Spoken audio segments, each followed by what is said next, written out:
अरे बाप्पा बाप्पा बाप्पा बाप्पा हक धर ना काय अरे इकडे बघ तरी की हा नाही गोड तोंड करायचं गोड काय आहे चक्कर आहे चक्कर आहे किती घ्यायला मी एक घेतले चाक एकच का बघा जीवापुरत्या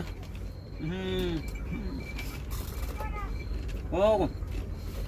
पप्पाला दात नाहीत मग करकरा कसं काय वाजायले तेच बघायला लागलो बरं इकडे दे ना मग एक इकली खाल्ली बरं माझ्या ध्यान बनवत असतो हा कसं राहील मोबाईलच्या पुढे